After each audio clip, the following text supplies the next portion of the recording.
आज मैं अपने नैनीताल प्रदेश में आया हूं। ये झारखंड हमारा नैनीताल है। हमारी माता जी झारखंड की है। खूंटी लोकसभा क्षेत्र कोरडेग प्रखंड में हमारा मामा गांव है। हमारी दादी मां भी झारखंड की थी। हमारे मामा लोग सभी भारतीय जनता पार्टी में हैं और पहले भी चुनाव प्रचार में आते रहे हैं।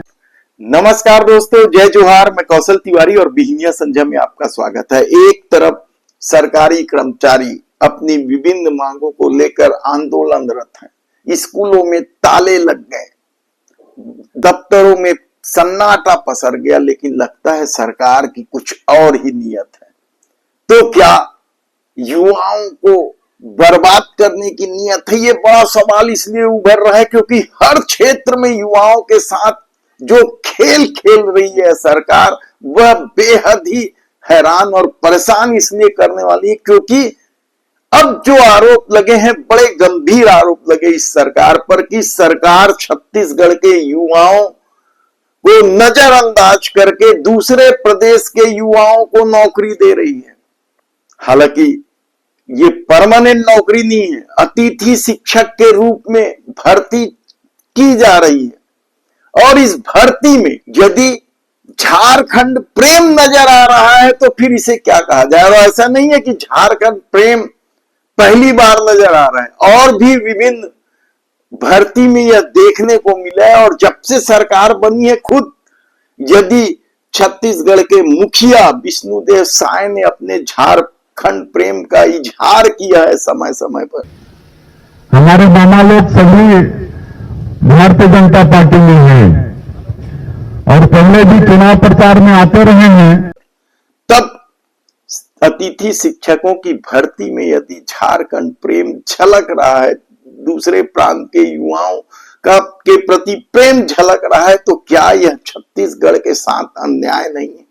छत्तीसगढ़, छत्तीसगढ़ी और छत्तीसगढ़िया को लेकर बड़े लंबे समय से आंदोलन चल रहे हैं। जोहार पार्टी बना है, क्रांति सेना बना है, छत्तीसगढ़ी समाज पार्टी बनी है, नागर जोत्ता पार्टी बना है।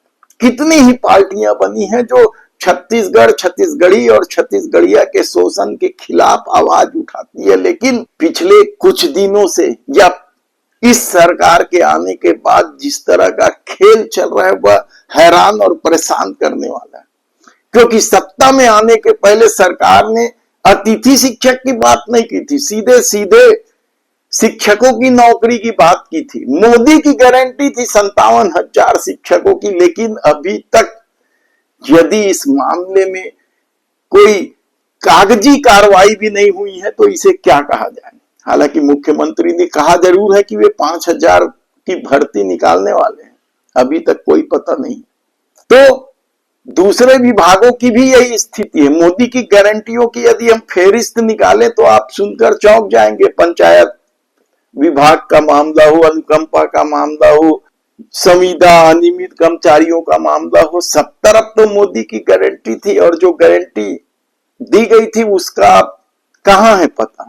तब ऐसी परिस्थिति में अतिथि शिक्षक को लेकर जो प्रदर्शन हो रहे हैं, जो आरोप लग रहे हैं, वह गंभीर तो है ही है।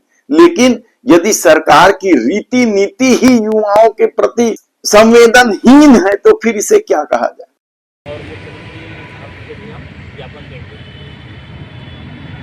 हम जो है पिछले कई सालों से इसके लिए संघर्ष कर रहे हैं और लगातार जो है हम ज्ञापन दे रहे हैं, याचना कर रहे हैं, प्रार्थना कर रहे हैं। और आगे भी अगर हमारी मांग पूरी नहीं होती तो हमारा संघ जो है वो आगे कदम उठाएगा। और हम एक बड़ा मामला सामने आया है, आप सुनकर चौंक जाएंगे। देश के प्रधानमंत्री नरेंद्र मोदी की महत्वाकांक्षी योजना है स्टार्टअप।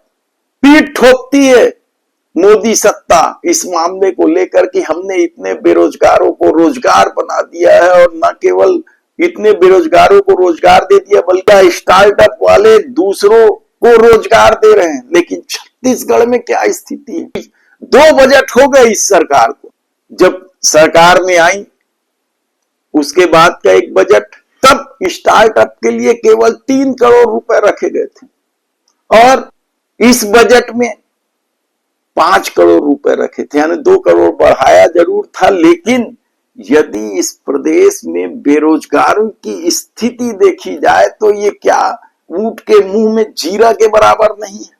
और शायद यही वजह है कि बजट मार्च में प्रस्तुत किया गया, अप्रैल, मई, जून, जुलाई आते आते बजट समाप्त हो गया, जबकि 52 लोगों ने स्टार्टअप के लिए आवेदन दिया था और उसमें से केवल 7 लोग ही चयन हुए और पैसा खत्म हो गया।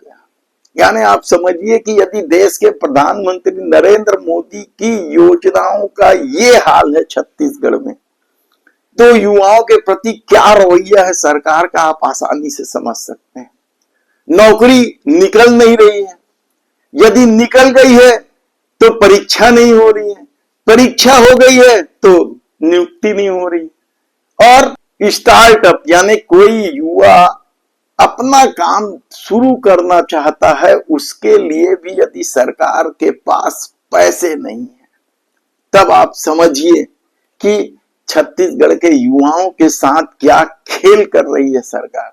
दूसरे मामले की बात नहीं कर रहे हम, कानून व्यवस्था, बढ़ते अपराध, छत्तीसगढ़ के संसाधनों को उद्योगपतियों को सौंप देना, ये एक अलग मुद्दा है, इस पर हम समय समय पर आपको बताते रहते हैं। लेकिन युवाओं के साथ किस तरीके से सरकार खेल खेल रही है, ये उदाहरण है 57,000 शिक्षकों की मोदी की गारंटी का फेल होना और स्टार्टअप के नाम पर बहुप्रसारित ये सरकार प्रचारित प्रसारित करती है कि देखो हमारे स्टार्टअप योजना से युवा खुद तो कमा रहे हैं, लोगों को रोजगार दे रहे हैं, लेकिन यदि प्रतिभाशाली युवाओं को स्टार्टअप के तहत पैसा ही नहीं दिया जा रहा है या उनके लिए पैसा ही नहीं है, तब आप समझिए कि छत्तीसगढ़ की सरकार किस तरीके से चल रही है, क्या खेल चल रहा है। अब देखना है कि स्टार्टअप को लेकर सरकार क्या कोई अनुपूरक बजट लाकर इस योजना को आगे बढ़ाती है या फिर युवाओं के साथ जो छल छत्तीसगढ़ में चल रहा है वह चलता रहेगा। धन्यवाद।